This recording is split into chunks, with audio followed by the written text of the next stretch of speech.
This is the Reflector Reflections Podcast. My name is Annie. Join me as we journey around the world, talking with fellow human design enthusiasts, specifically reflectors, as we experiment and navigate their unique design.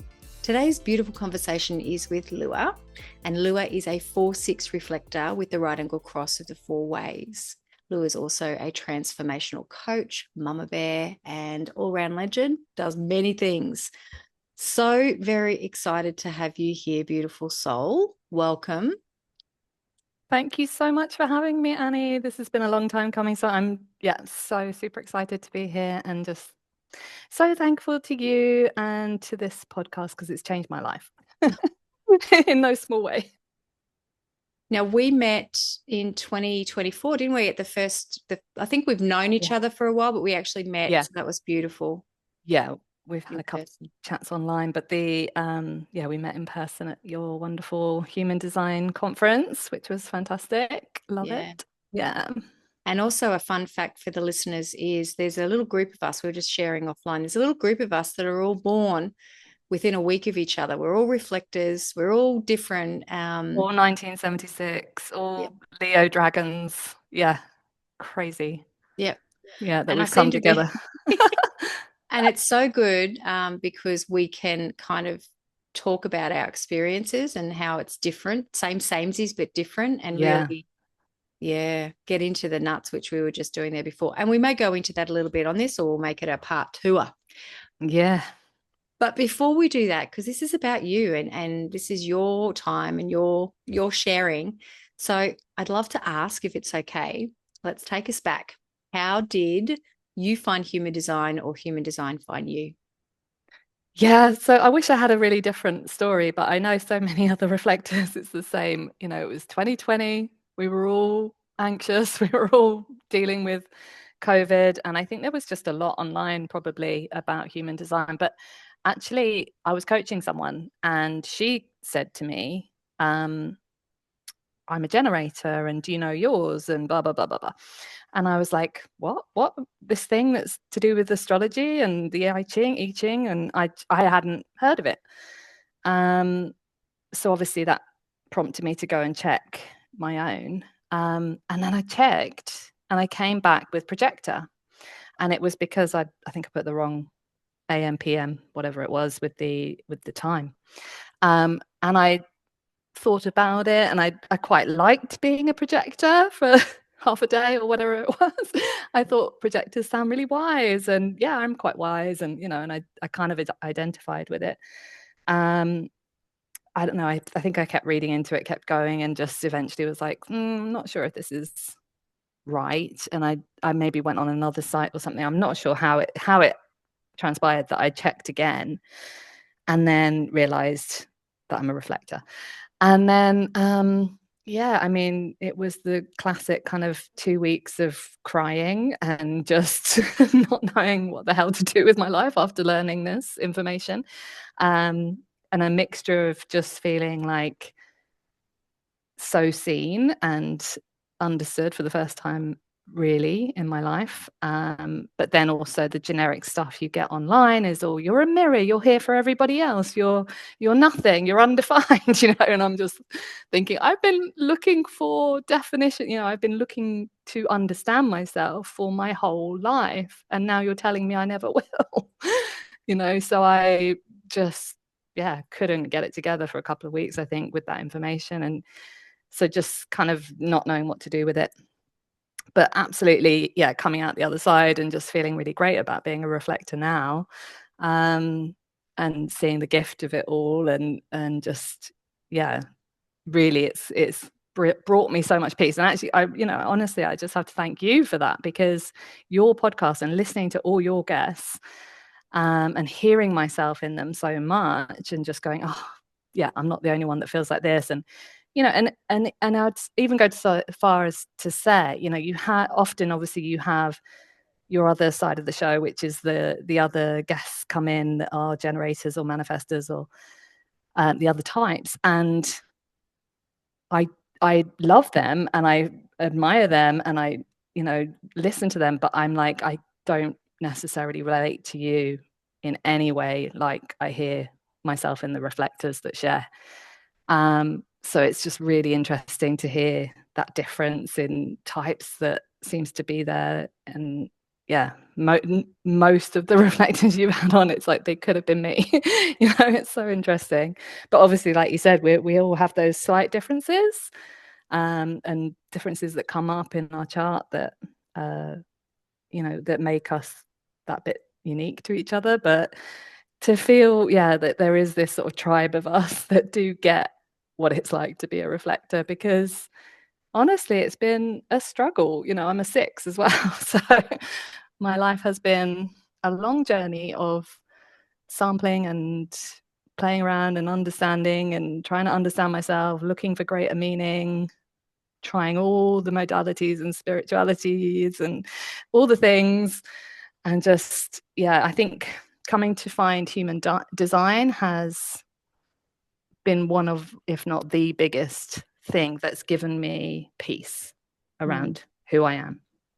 Yeah. So just being able to think there's a reason I am like I am. And I don't like to be ever too sure about anything, because I think that's where I always get in trouble, because I'm, like I say, I've spent my life looking for surety, like to be certain about this is what life is, or this is, the big answers or whatever. And when I do think I've found them, then it's, oh God, I've got a pop-up, sorry. Then that's when I kind of find myself lost, I think. So I try not to speak too certainly about anything anymore. It's like this is all an experiment. This might be true. This might be, but it's, like I say, it's just made me feel more peace than anything else has brought me so far, I think. I love the fact that we are born, I think, 8 days apart. Math. Sorry, I'm just pulling that number out. It is close, but our charts are samesies, but so very different. And just hearing that from your experience, because we've both got completely open Gs, but you've also got a completely open will and a completely open solar plexus. So this journey that I can imagine that, because that's, my story as well, of just going, oh my gosh, what is this? And the grief journey. Yeah. And can you take us back a little bit of that, that story, and how because this is what we do. We go back through our life. Did you do that? Yeah. Oh, definitely. Yeah. Like looking through the reflector lens, of like, oh, that's why I was like I was. And that's, when this happened, seeing it now as the reflector that I understand myself to be. Yeah. I mean, one big story I go back to, which I just think is brilliant, is I don't remember this, but my mum tells me that when I was like 2 years old, we were sitting in the car, and my mum and dad are obviously up the front, and I'm back in the back with my brother and my sister either side of me. And I just said, Mummy doesn't love Daddy anymore. And I mean, it was, out of the mouths of babes, but that's the truth I could see in the moment, and it took them another 10 years to get divorced after that. But I think, the going back and looking at, being that kind of truth seer. I want to just quickly talk about that though, but I think the kind of truth seeing that you do as a reflector, I think is, I've been trying to nail it. What is it? What do we do? And I realized, I think, without being too certain on this, but it's like seeing the fourth dimension.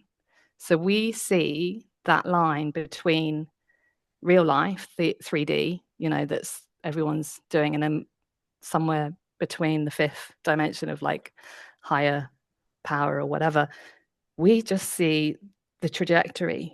We see when we see people, we see their potential. We see where they've been and where they're going.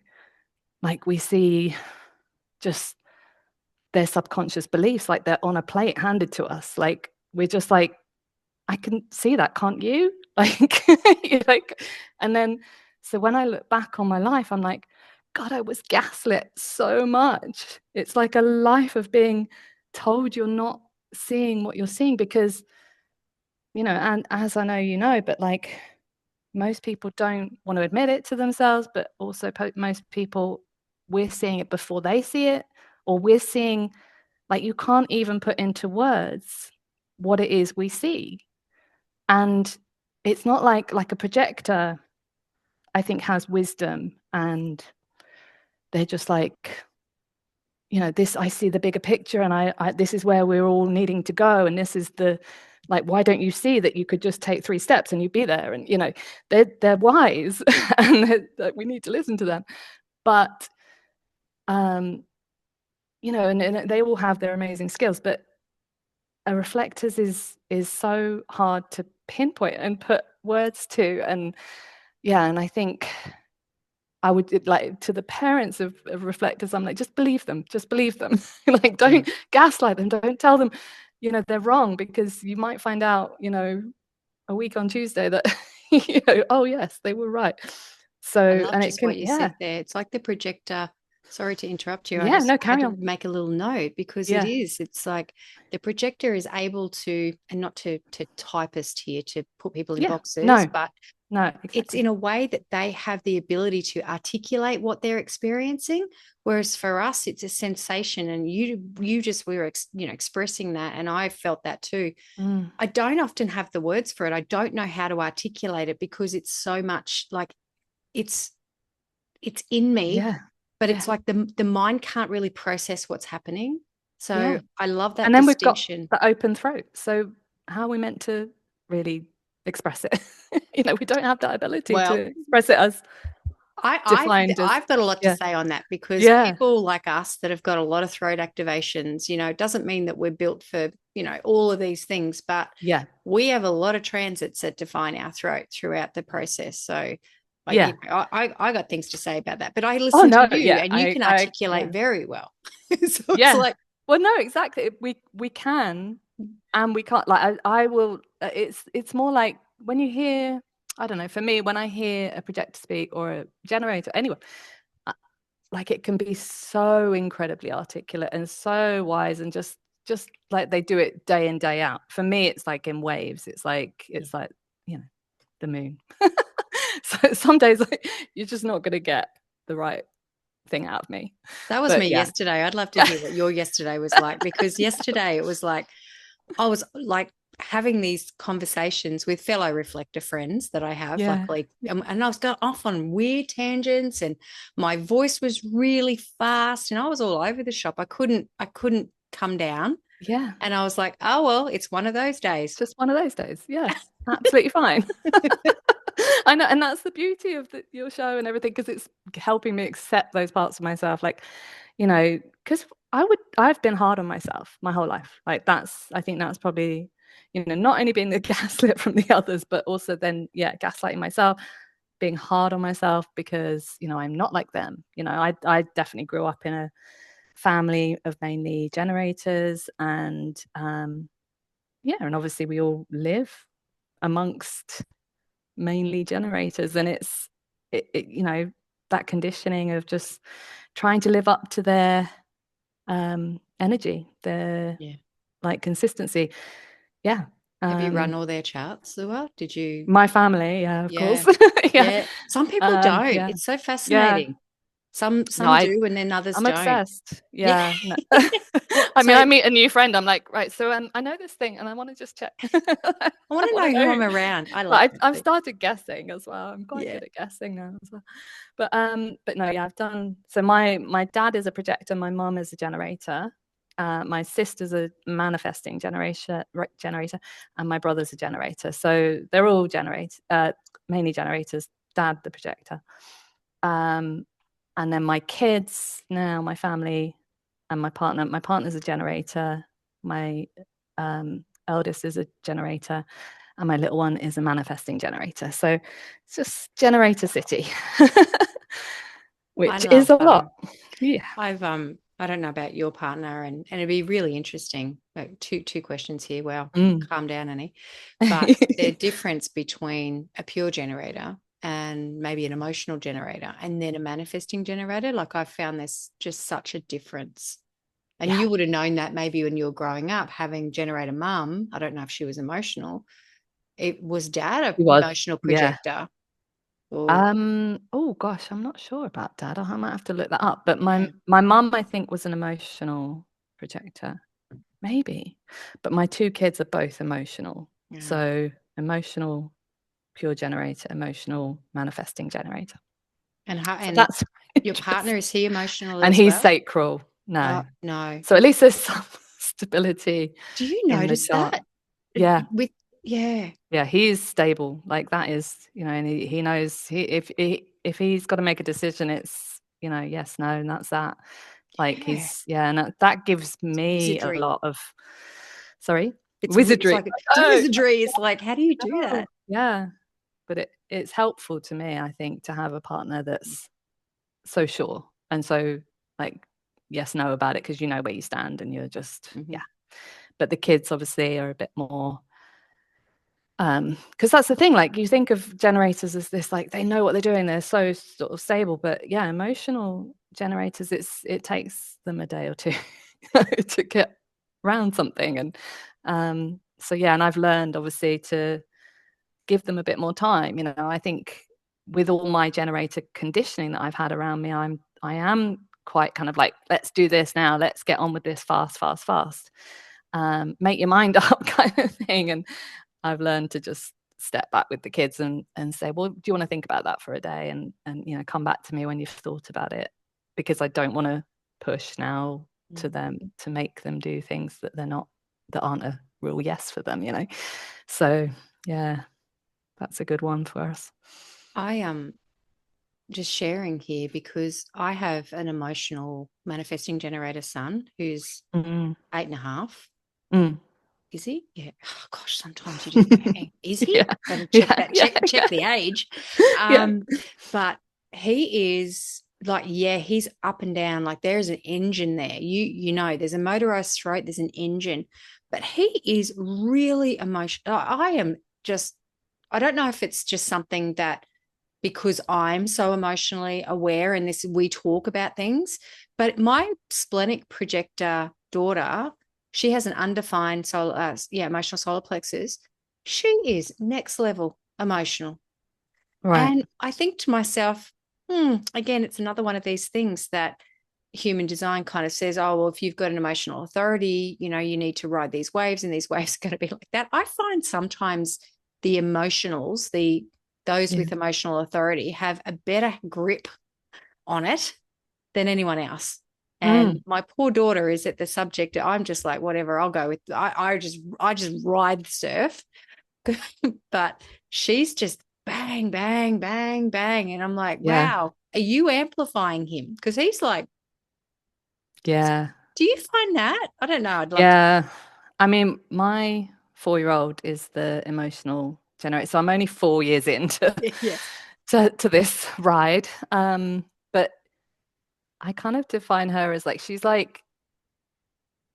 so joyful and exhausting. It's like she's so much fun, and it's just this energy that never ends. But yeah, it's exhausting. The emotion's exhausting, and the energy, the never stopping, is exhausting. But yeah, it's just exciting. It's just a great ride to be on with them. Like, and I'm excited for her for that, because all the the manifesting generators I know, like, what an amazing way to be. Like, they're just so powerful.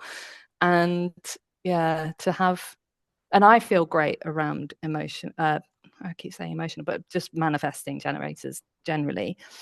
They are exhausting for me, but they're like spice. You just want a lot of spice in your life. So you just got to step in and out, have a little taste, and then.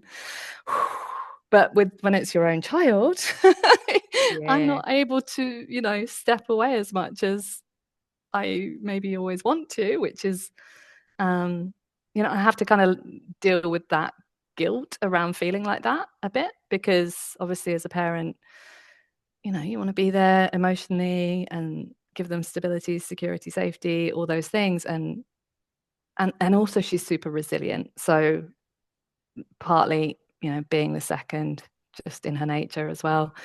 But there is a part of me that's like, she's good, she's all right, like she's got this.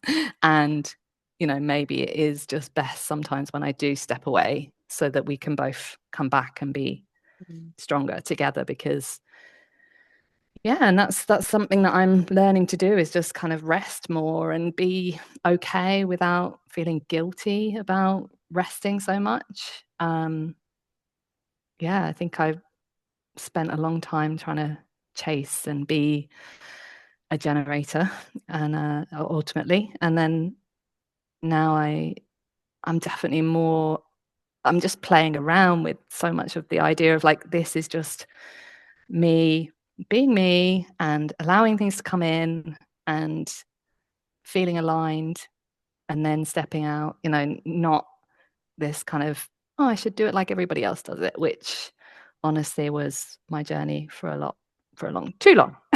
So, but that's coming to find human design has been super helpful in that area, like to learn that maybe I'm not meant to just be out there pushing and stepping into everything, and being a generator. Yeah, because it generally will bite us on the ass some way or another. Yeah. Because For sure.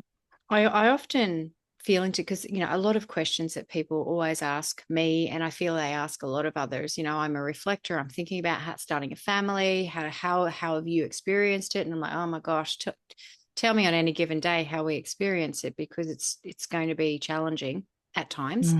But it is one of these moments. I'd love to hear your thoughts on this, where sometimes other people, they find human design, they find these systems, and they've got the freedom to be able to do it kind of selfishly, on their own, because they're single people, or they're, whereas for you and me, I suppose we found this while still parenting and while still being in close quarters with people. We haven't always had the privilege to be able to go, I'm just going to go and sleep on my own for a month and experiment.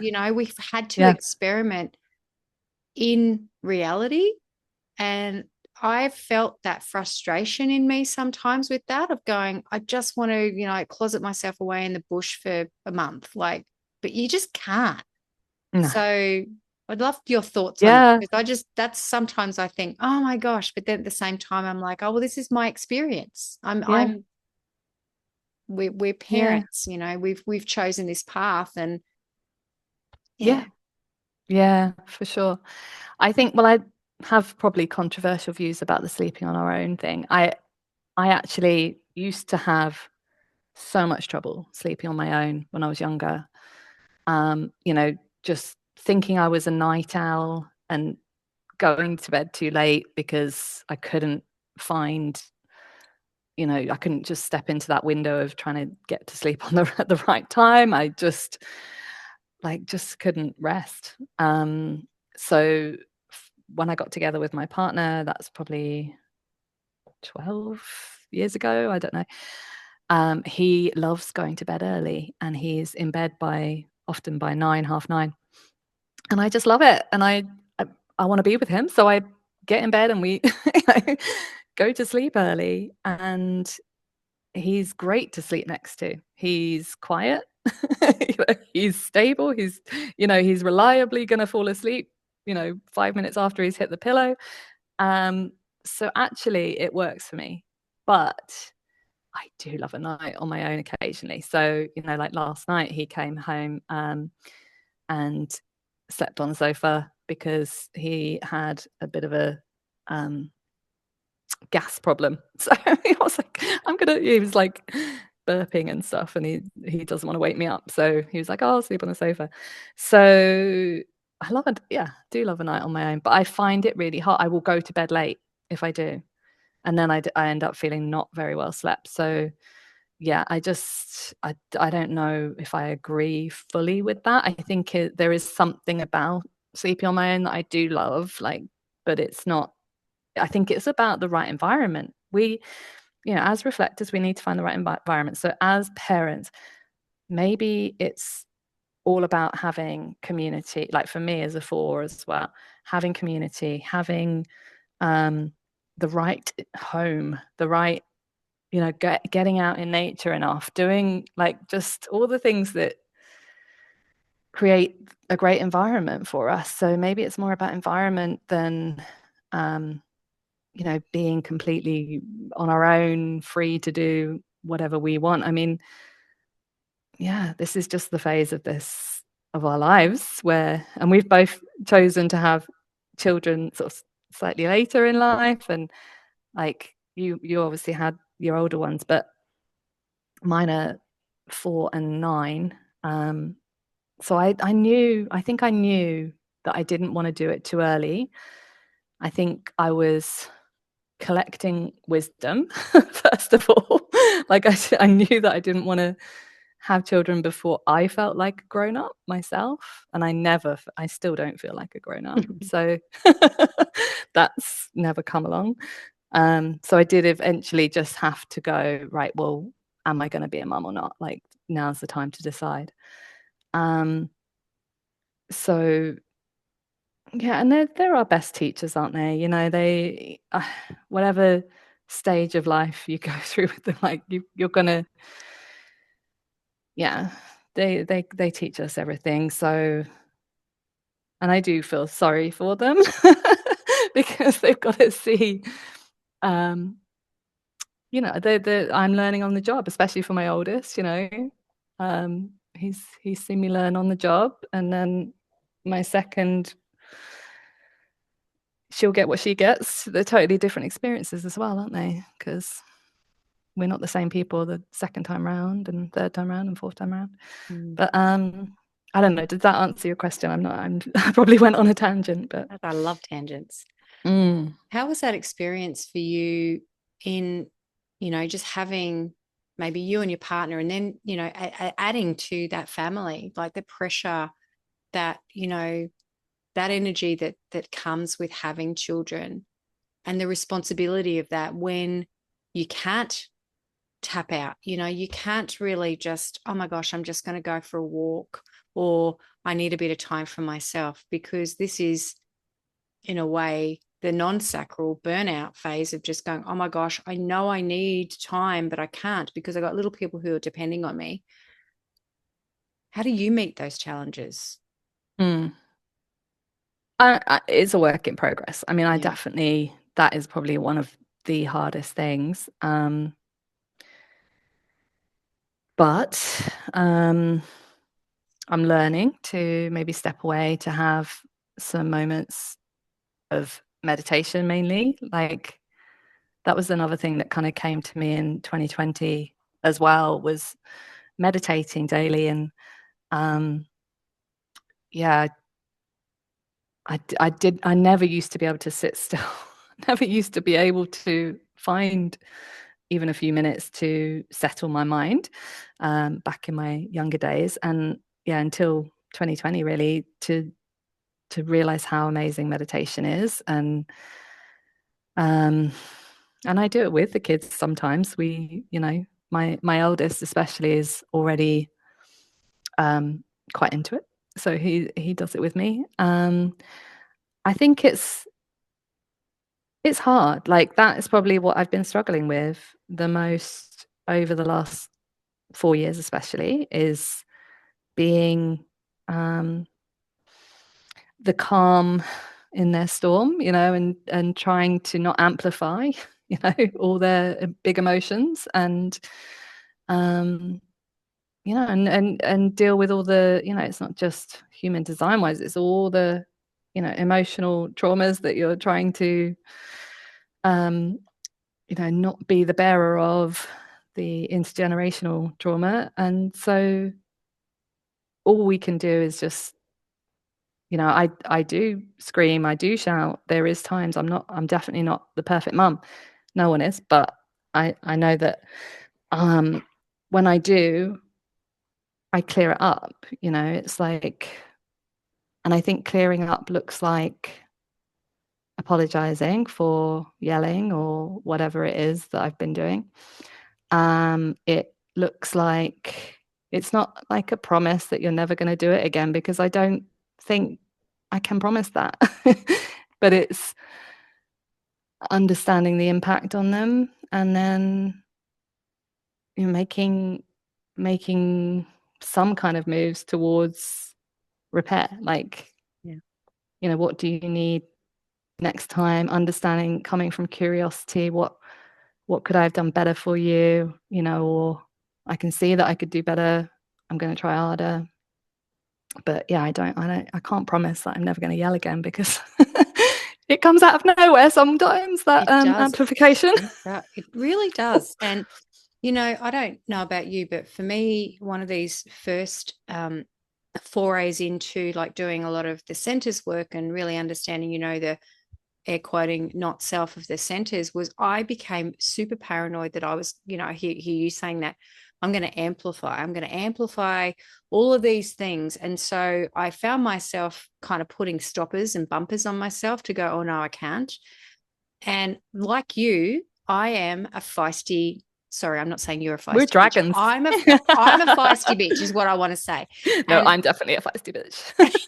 And it's also a part of me that's accepted that. It's just like, I am absolutely calm, kind of collected, but there's a part of me that'll just rise, and it's like that's not happening.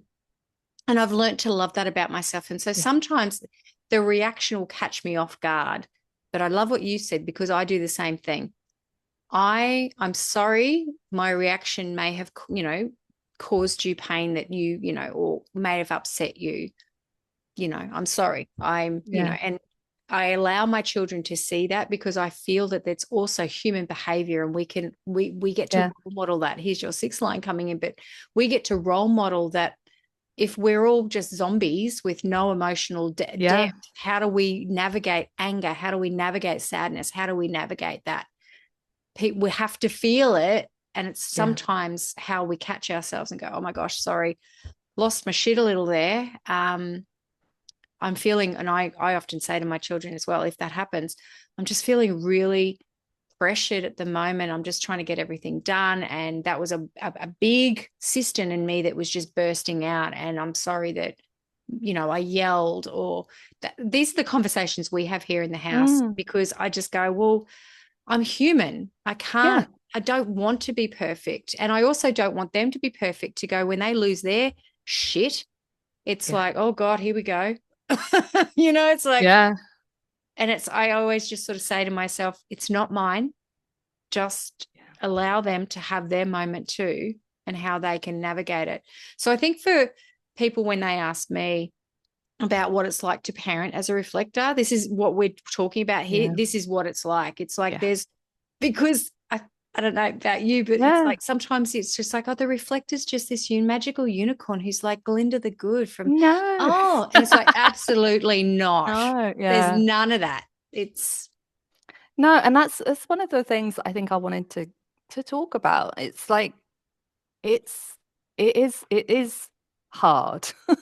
And I don't want to gloss over that hardness. It's like I don't want to pretend that it is all unicorns and easy, and that we're this magical being. And so, because actually I don't identify fully with that. Like, I think that's one of the things about being a reflector that I do, on the groups and things like that, I see reflectors that are very, nature driven and spiritually driven. And I am those things as well. But there's also a part of me that's just very grounded, and that might be the Taurus node thing we were talking about, that we're going from Taurus to Scorpio.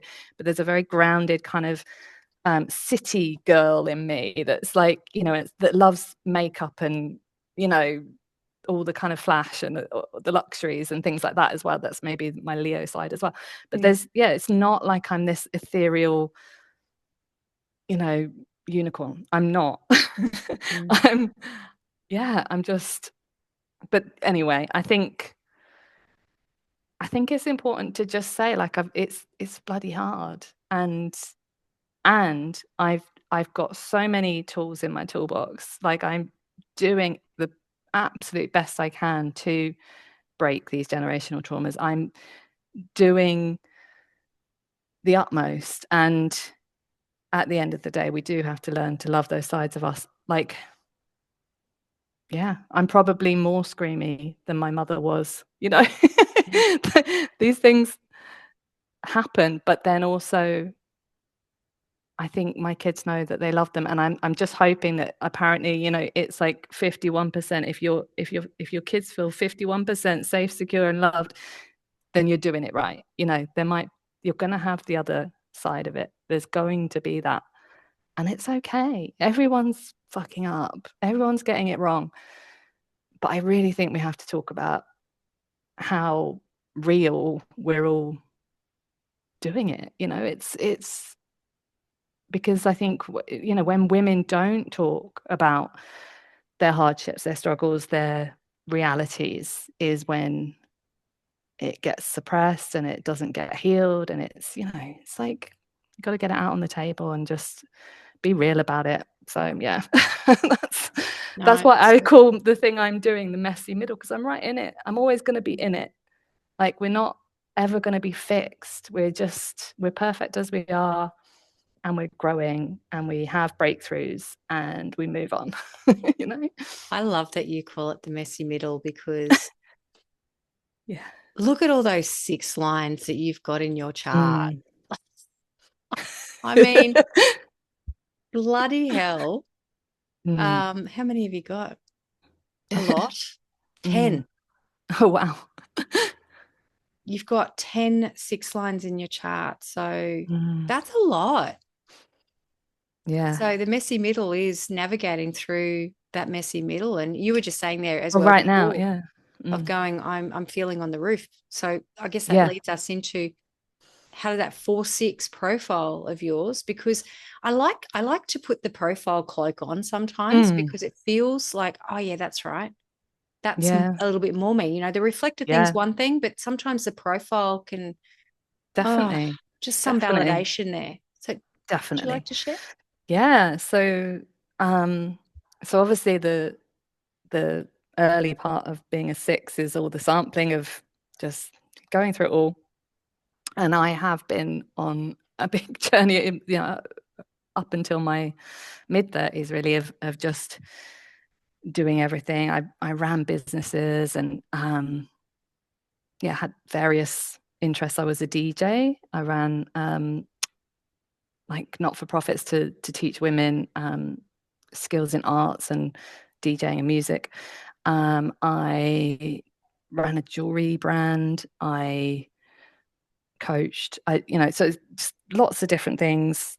Tried lots of different things, and I made clothes, and I did workshops with kids for how to make clothes, all sorts of things. Very artsy, very creative, generally Fifth stuff, house that right sort of there. stuff.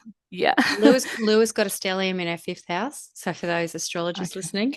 Yeah. Creative passion. And yeah, so that has been my 3 line or whatever, my first part. But yeah, since kind of, I don't know how long, but I mean, I wouldn't say it's as literal as like at 30 I suddenly went up on the roof or whatever it is. I feel like I've slowly climbed the roof. And then 4 or 5 years ago, I really sat back down on the roof and just was like, okay, I'm just gonna take it all in and stop kind of professing to know. I think that's what I was, you know, like I said, I was always looking for the answer. I spent a long time in my early to mid 20, mid early 20s to late 30s depressed. So I had a 15-year long depression where I didn't know what happiness was. And there was, I literally could look back on my life and I just thought I'd never known what happiness was. And I didn't know how to be happy. I met my partner and I thought that would make me happy, you know, and it just didn't. Eventually I got into self-development programs and found the kind of work that I now do, and found happiness, you know, and found like joy and just appreciating life, and got over my depression, which was incredible. But yeah, I think I just struggled through everything, and I was trying to find myself and trying to win, trying to succeed, thinking that's what I had to do. I had to do everything. I had to, and I don't regret any of it because I lived definitely. And yeah, I've experienced a lot, but now that I'm on the roof, it's just calm. Like I'm enjoying, like I moved to Australia 7 years ago. And it's like an absolute shift in what my life was like because I was DJing and I was, running businesses, blah, blah, blah.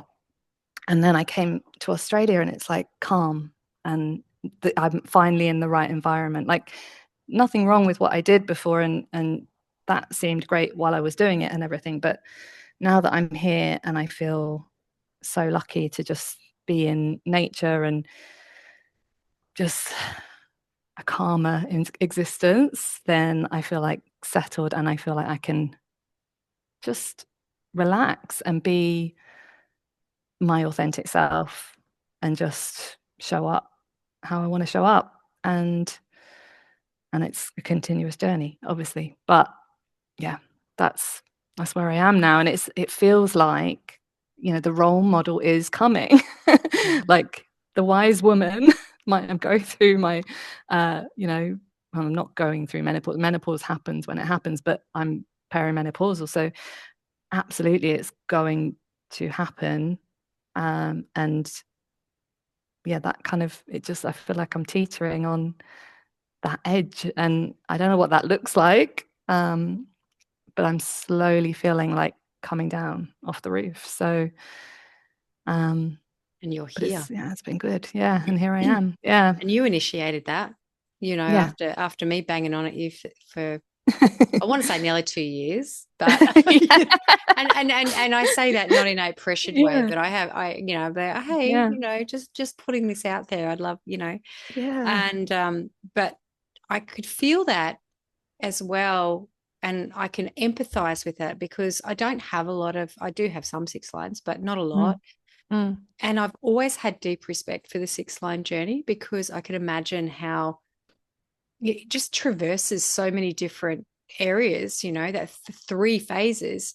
But I also see that, it's often sort of said, well, once you're 30, you're going up on the roof. Whereas my experience just with the people that I've been around, I don't feel that generally happens until people are in their late 30s. That 40, that Uranus opposition kicks in and it's just like something just sends them up. And then they say, well, you come down at 50 and that's, next year's our 50th year, isn't it? But it's like, I don't know yet. Yeah. But No, as you said, I don't think it's teetering literal. on it. It's not literal. Yeah. Yeah. Yeah. It's a very interesting process. That's what I was going to look up before. I talked to somebody else that was a 4-6 and she said it didn't happen literally at 50. It was, a slow. So that as much as that 30, you don't go literally up on the roof.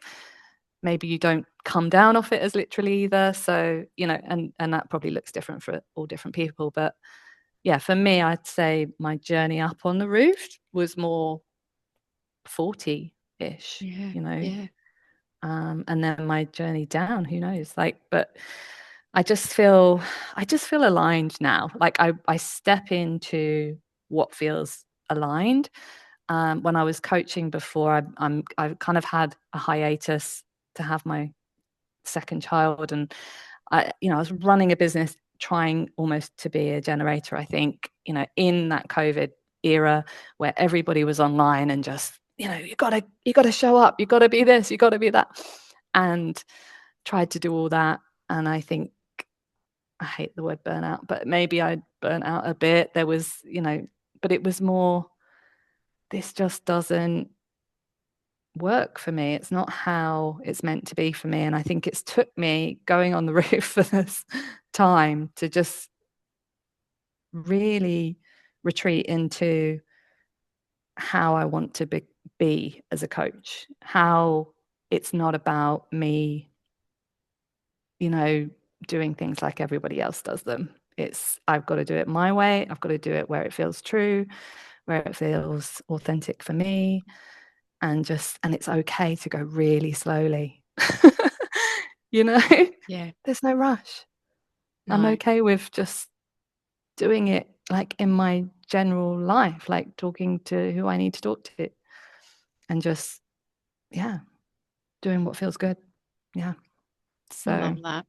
I'm excited for you. And another thing about that 4-6, just from like my just from what I've seen or experienced, is I think just because it's a 6 line doesn't mean it always operates from a role model, like, like that kind of space. I think it still sometimes just comes in and wants to third line around.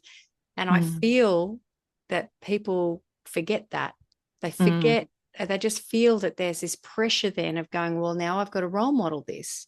But it's like, can you also still fuck around and find out and yeah, bring the joy of life into yeah, that to go, that was fun, yeah. Yeah, And and equally, it's like you do actually have to still sample and play around. Like you can't do anything without, like, motivation comes from doing, right? So it's like that's the idea I'm sort of playing around with. It's like, how long do I want to be on the roof? How long do I not do anything? Because actually it's the doing of something that creates motivation and creates the excitement again. Because, for me, like for coaching, it's like I coach people and I want to coach more people. I coach people and I get the juice too. It's like you've got to be in it to win it as well. But that's why I'm kind of doing it in this more step-by-step way without the pressure side, because I think we can have it that way. It can work. But yeah, there's a balance. There's, as with life, there's a, yeah.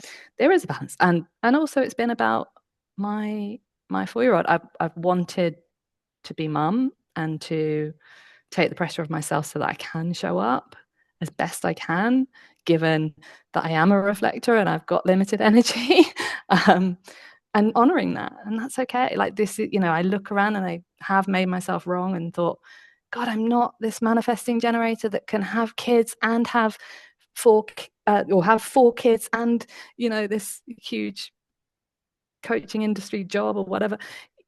I can't do it all. So, and maybe that's my story, but I think just honoring it and being okay with this, it's just going to take time. And I think knowing that I'm a 6 line is actually beautiful for that reason, because it's like, there's time. I'll be the role model later. I don't need to do it all now. Like the wise woman's coming, hopefully. So let's just allow it rather than pressure it and push it. But just to say as well about the 4, like, yeah, I am doing things. I'm showing up for women's circles, and I show up in my own little Facebook group, and it's like they're my safe spaces, they're my community, they're my people that know me. So there is this kind of ability to just be doing the 4 line as I'm meant to for now as well. And I love, yeah, like I love community. I love people. That all is a big part of who I am as a 4 as well. So just to say something about that side. Thank you. I've been really in this space, especially this year, of just meeting myself with these edges, just hearing you speak. It's like, yeah, I'm there too, of just this pressure to be successful. His conditioning is always like, oh, to be successful, we have to have, do all these things. But I've been meeting myself in the edges for most of this year by asking myself, is just you being you enough? And that sounds like a really wanky thing to say, but I'm actually feeling it. I don't want to. And I often ask myself the question, what if the purpose, if reflectors are a thing, what if our purpose is to just, because it is a personal thing. The reflector experience is very personal. What if that's okay? What if us having these experiences and being able to be supported by our families, our partners, but also do our work, but do it in a really deep way? Again, going from, for you and I as well, going from Taurus to Scorpio, we're moving from the tail to the head. We're moving into more deep, very esoterical kind of spaces. Yes. And Yeah. I've really been feeling that, to go, I don't want spotlight. I don't want big and shiny. but I do want more depth. And the more I kind of like traverse into this underworld, the more it's like, oh, this feels really good. I'm okay. I don't need all of these things because this is enough. Yeah. It's a bit, like, oh God, the No, I inner love workings of that. Annie's That's, mind. But I'm yeah. like, why, when we ask ourselves, what does success really mean for us? Often it's like, oh Yeah. my gosh, I want to have connection with my family. I want to live in this life and this world. And I want my presence to have impact, and deep impact. That's how I've been feeling lately. So it's just like I've kind of let go of a lot of the others, because it's like every time I try to show up that way, it feels gross. Yeah. Yeah. Not you. No. Yeah. Yeah. And I think for me, like, maybe that really helps me, definitely, because I think that is the same. Like, I definitely, it's all about just getting more deep, more, and I actually probably, the thing I was talking about before about feeling gaslit when we were younger, like that's, told not to go deep, really. Like, that's where there was that disconnect. But now it's like, no, go even deeper. But I do think that because I've got this, even though I've got the open throat, there's 4 leadership channels in my throat, and I do see myself speaking out more.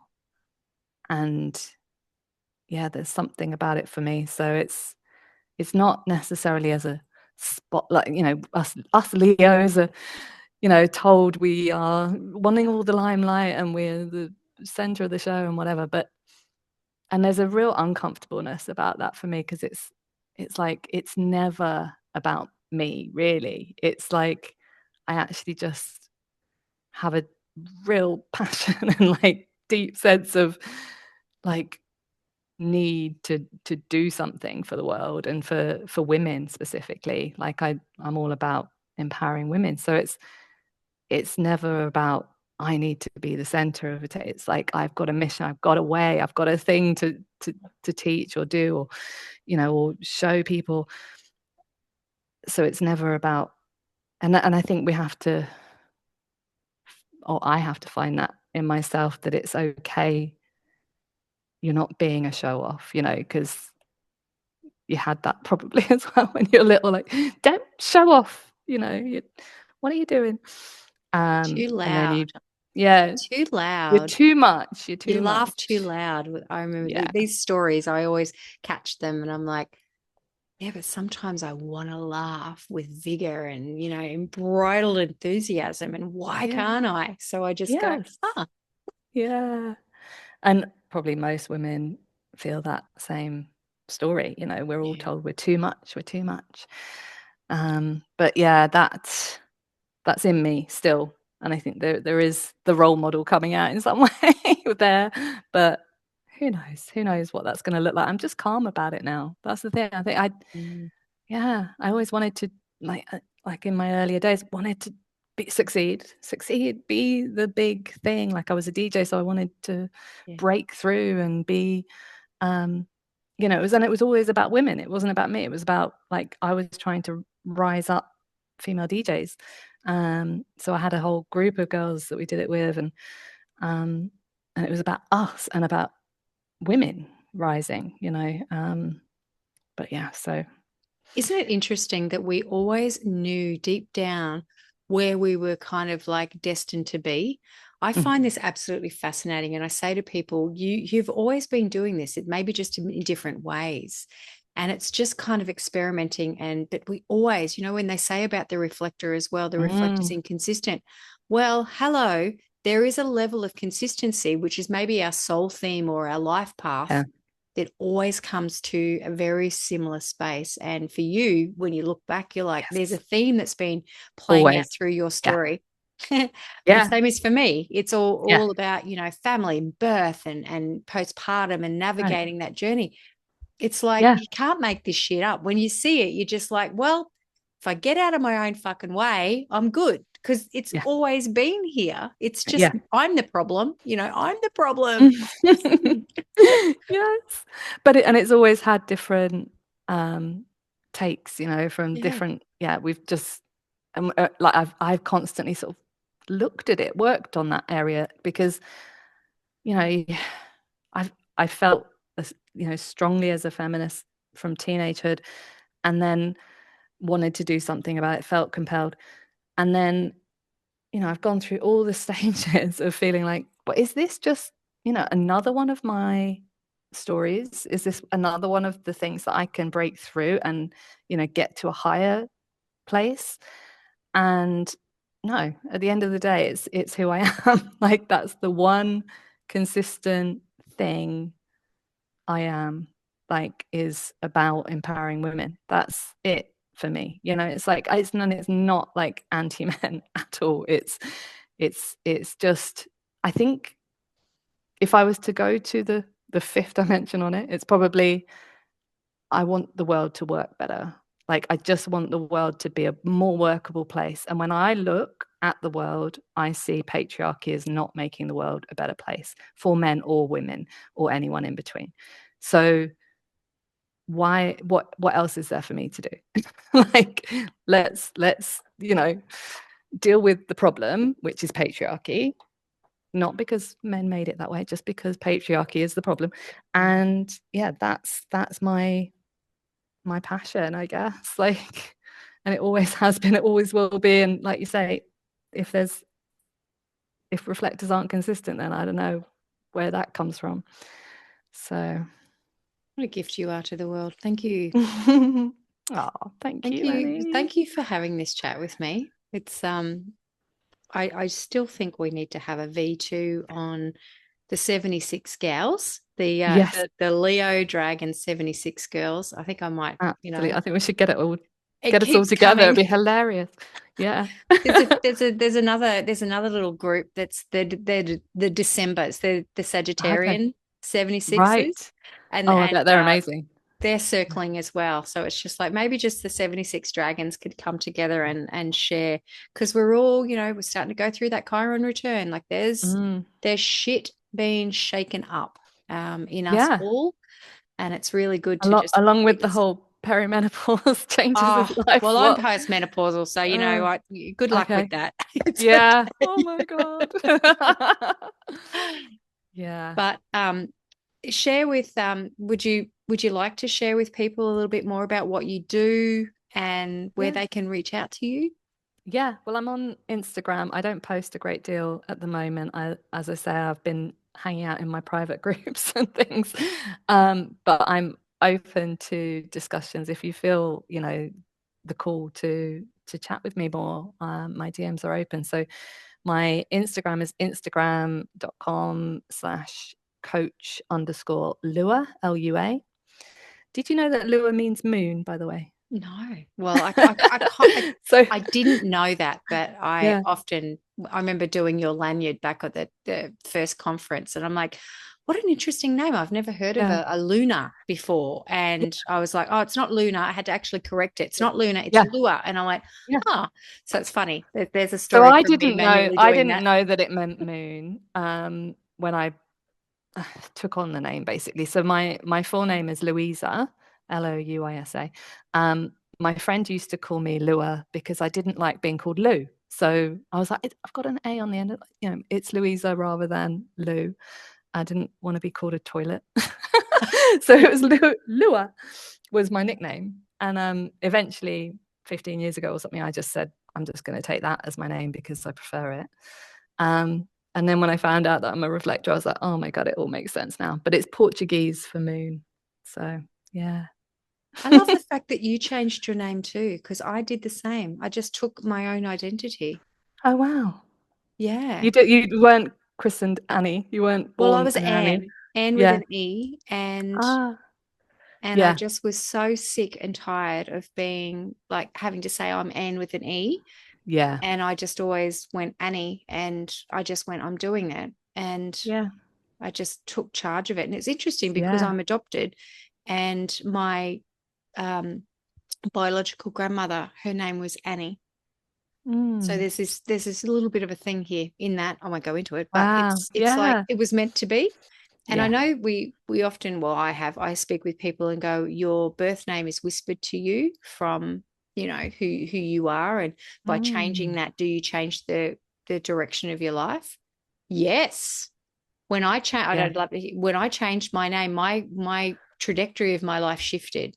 I moved from this, I don't know what it was, and I shifted into a different kind of timeline, I suppose, and it set me up for who I am now. And I don't think without that name change I would have been able to be where I am now. Do you feel that? That's a very random. Absolutely. No, I do. I think it's about authenticity. Like, this is who I am. Like, I never quite sat with the name Louisa, and I liked it more than Louise, but it didn't feel like me. Yeah.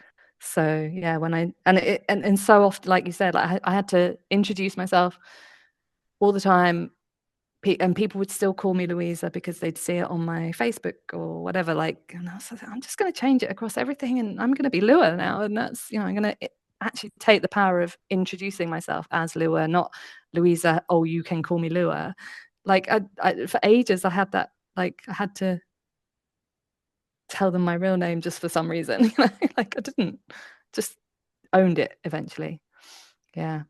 Do you still find that some people call you Louisa? Because I think my partner's probably the only one that sometimes wants to, because he knew me as that. Yeah. But yeah, most people have accepted it. And if I've met them since, anyone in Australia only knows me as Lua, obviously. So it's a nice feeling. My adopted mum, she still calls me Anne. And I've kind of educated others. Even one of my long-term best friends, she sometimes will slip up. She'll go, oh, Anne. And she goes, oh, sorry, Annie. Yeah. And I'm like, that's okay. You're trying. It doesn't matter, because it's been so long. But I allow my adopted, because that was the name she chose for me. And I feel like I can't take that from her, because she was very heartbroken when I changed it. She's like, well, I called you Anne. And I went, well. Yeah. I still get that from my I'm Lou to my mum and dad. Yeah. Yeah. And my sister. Yeah. And that's fair. They've known that's me okay. Lou and Lua is sort of, it's not like you're being chastised. Louise. Yeah. Yes. What have you done? Full name. Yeah. Oh, thank you so much for this chat.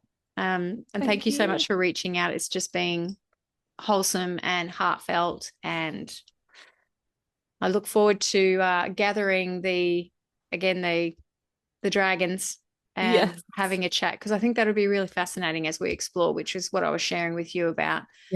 How so close together, but our individualism really shows out in certain areas of the substructure of our chart, and it's just cool. Yeah, it's really interesting. I'd love to do that. Let's do it. All right. Thank you so much for having me. It's been lovely to chat. Well, you look after yourself and have a wonderful day. You too. And I'll talk to you soon. All right. Take care.